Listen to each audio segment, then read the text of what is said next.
kembali lagi bertemu dengan Ibu EN dalam mata pelajaran Sejarah Indonesia. Nah, di minggu ini kita akan mempelajari mengenai Perang Padri dan juga Perang Diponegoro. Semua perang itu ataupun semua perlawanan itu dilakukan oleh para pemuda ataupun tokoh-tokoh yang ada di daerah kita. Nah, kamu bagaimana? Apa peranmu dalam memperbaiki ataupun mempertahankan kemerdekaan yang sudah didapatkan oleh kita dan sudah kamu nikmati sendiri? Nah, bagaimana kisah ataupun bagaimana usaha yang dilakukan oleh para tokoh-tokoh untuk memperjuangkan daerahnya masing-masing dari penjajahan Belanda? Silahkan simak video pembelajaran kita berikut ini. Di minggu ini kita akan mempelajari perlawanan beberapa daerah terhadap penjajahan Belanda. Kalau minggu lalu pun sama, tetapi membahas di daerah Tondano dan juga perlawanan Pattimura. Nah, di minggu ini kita akan membahas Perang Padri dan juga Perang Diponegoro. Tetapi sebelumnya kita harus mengetahui apa sebenarnya tujuan pembelajaran kita. Tujuan pembelajaran kita itu adalah dengan mempelajari perlawanan terhadap kekejaman Belanda, khususnya Perang Padri dan juga Diponegoro. Diharapkan siswa mampu meniru semangat juang para tokoh daerah di dalam mempertahankan daerah tersebut dari jajahan Belanda. Perang ini terjadi di daerah Minangkabau dan digerakkan oleh para pemburu Islam. Sebenarnya, Perang Padri ini nakku adalah perlawanan kaum Padri terhadap dominasi pemerintahan Hindia Belanda di Sumatera Barat. Perang ini bermula adanya pertentangan antara kaum Padri dengan kaum adat dalam masalah praktik keagamaan. Jadi dalam pelaksanaan pemurnian praktik ajaran agama Islam ini, kaum Padri menentang praktik-praktik berbagai adat dan juga kebiasaan kaum adat yang memang dilarang dalam ajaran agama Islam. Hindia Belanda mengangkat Geuze de Piu sebagai presiden di Minangkabau. Dia berhasil mengadakan perjanjian persahabatan dengan tokoh adat Tuan Kusau Roso dan juga 14 penghulu Minangkabau. Nah, sebenarnya Perang Padri ini terbagi menjadi 3 fase. Fase yang pertama, kaum Padri itu menyerang pos dan melakukan pencegatan terhadap patroli Belanda. Pasukan Padri ini menggunakan senjata tradisional, sedangkan Belanda pasti dong menggunakan kekuatan yang sudah modern beserta dengan pasukannya yang sebanyak 200 orang serdadu. Ditambah juga dengan orang-orang Eropa, ditambah lagi dengan pasukan pribumi termasuk juga kaum adat yang pada saat itu sudah mendukung Belanda. Di bulan September 1822, kaum Padri ini berhasil mengusir Belanda dari berbagai daerah dan itu dipimpin oleh Petroshev ataupun dikenal sebagai Tuanku Imam Bonjol. Belanda akhirnya kewalahan menghadapi serangan kaum Padri dan segera menawarkan strategi damai yang dikenal dengan Perjanjian Masang. Jadi Perjanjian Masang ini mempunyai beberapa isi. Yang pertama itu penetapan batas antara kedua belah pihak, baik itu Belanda dan juga kaum Padri. Dan yang kedua, kaum Padri harus mengadakan perdagangan hanya dengan pihak Belanda. Nah, itulah perjanjian Masang yang berhasil ditawarkan oleh Belanda kepada kaum Padri. Dengan adanya perjanjian itu, Belanda memanfaatkan perdamaian tersebut dengan menduduki beberapa daerah yang lainnya. Nah, tindakan itu membuat marah para kaum Padri dan menyatakan pembatalan kesepakatan dalam perjanjian Masang. Akhirnya, Imam Bonjol melihat aksi yang dilakukan oleh orang-orang Belanda Imam Bonjol kembali menggelorakan semangat untuk melawan para penjajahan Belanda. Dan beberapa lama perlawanan itu terus berlangsung. Terjadilah fase yang kedua dari perlawanan Padri. Bagi orang-orang Belanda, upaya damai terus diusahakan sekuat tenaganya. Kolonel de Stroes mengatakan dan juga mengadakan kontak dengan tokoh kaum Padri agar dia mengadakan perjanjian damai. Tetapi sebenarnya kaum Padri tidak menghiraukan semua permintaan dan permohonan orang-orang Belanda, karena melihat yang sebelumnya ini tadi, orang Belanda selalu melakukan yang namanya kekejaman. Kemudian Belanda mendekati saudagar keturunan Arab yang berada di Sulaiman Al-Jufur.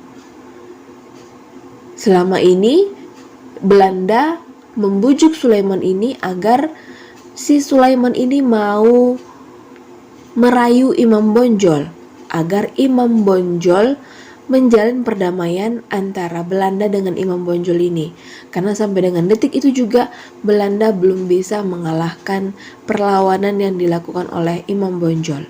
Tetapi permintaan itu dihiraukan oleh Imam Bonjol. Melihat itu semua, maka kembali lagi orang Belanda mendekati Tuanku Litau dan juga Tuanku Nan Receh. Dia menyetujui bahwa orang Belanda harus menjalin kerjasama dan juga menyelesaikan pertengkaran antara mereka berdua. Sehingga terjadilah yang namanya perjanjian. Perjanjian itu dinamakan dengan Perjanjian Padang, dan Perjanjian Padang itu isinya 4. Belanda mengakui kekuasaan pemimpinan Padri di Batu Sangkar, Surosoa, Padang Guguk Sigandang, Agam, Bukit Tinggi, dan menjamin pelaksanaan sistem agama di daerahnya. Yang kedua, kedua belah pihak tidak saling menyerang, baik itu Belanda dan juga Imam Bonjol. Yang ketiga, kedua belah pihak akan melindungi para pedagang dan orang-orang yang sedang melakukan perjanjian. Dan yang keempat, isi dari Perjanjian Padang ini adalah secara bertahap Belanda akan melarang praktik-praktik sabung ayam, karena sebenarnya praktik-praktik yang diajarkan oleh Belanda inilah yang tidak disenangi oleh Imam Bonjol ini tadi, terutama dalam bidang agamanya. Nah, sekarang kita lanjut kepada tahap yang ketiga.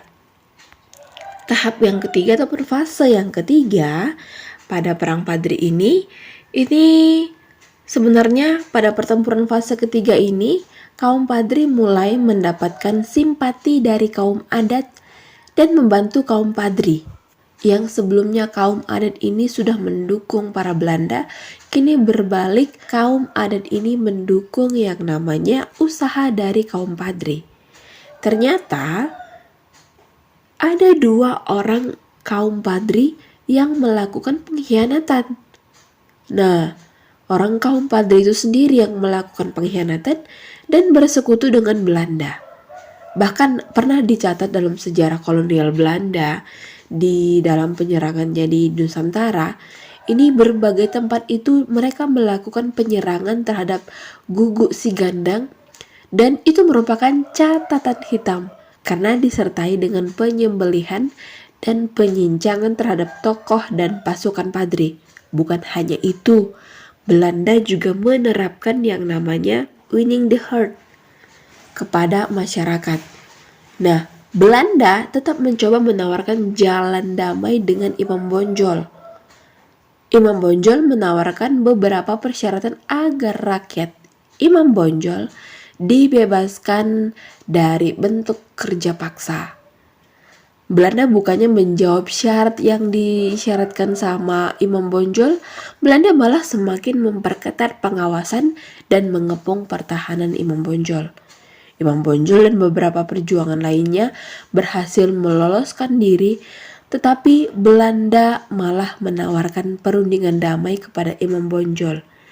Dan penawaran itu ternyata itu adalah tipuan dari Belanda.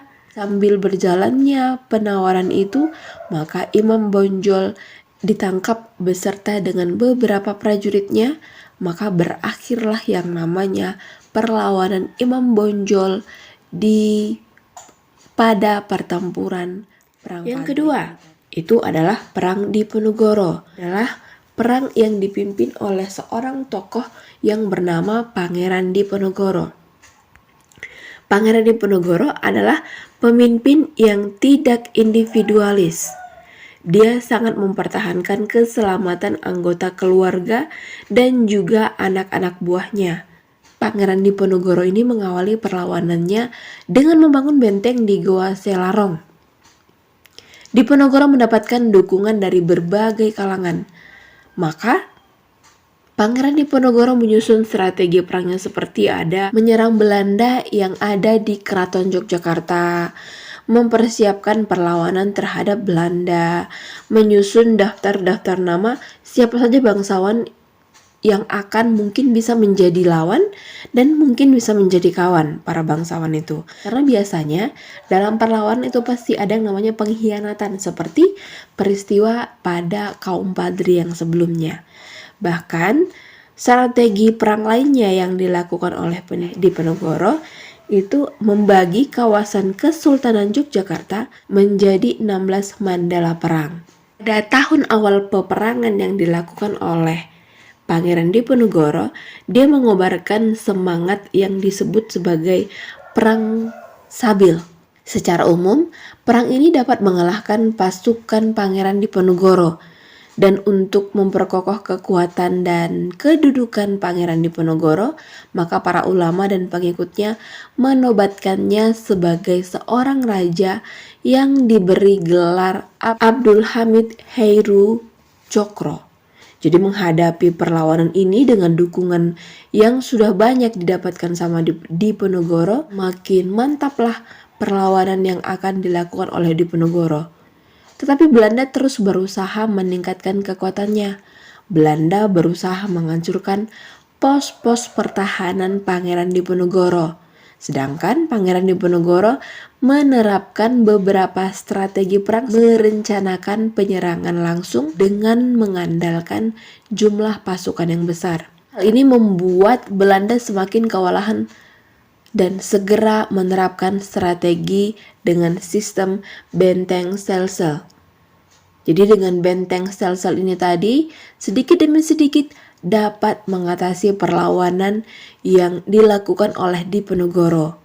Karena ruang gerak dari Diponegoro itu semakin sedikit karena dibenteng oleh benteng yang dinamakan sebagai benteng sel-sel. Berbagai perlawanan itu terus berlangsung, namun tetap bisa dikalahkan oleh orang-orang Belanda.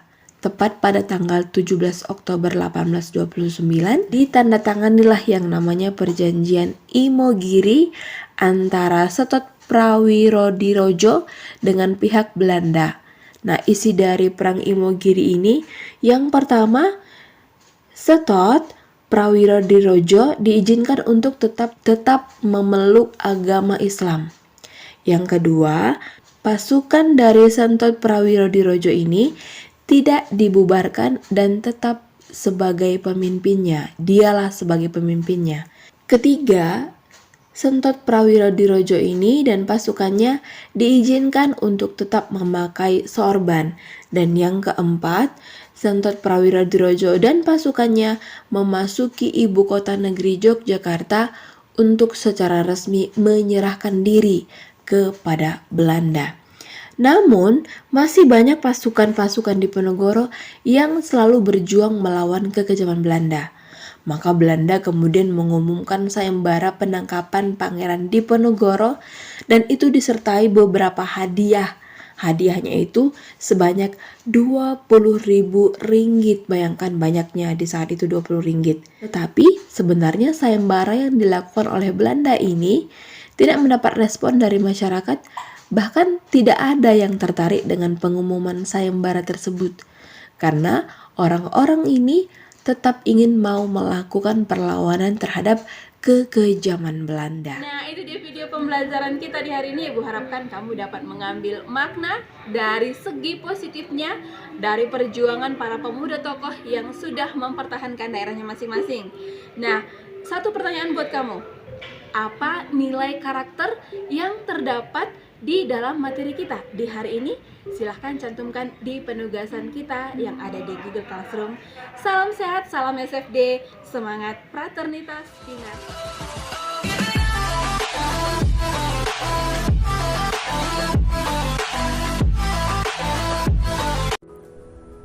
Jangan lupa klik tombol subscribe. Dan jika kalian suka video ini, angkat jempol kalian. And see you.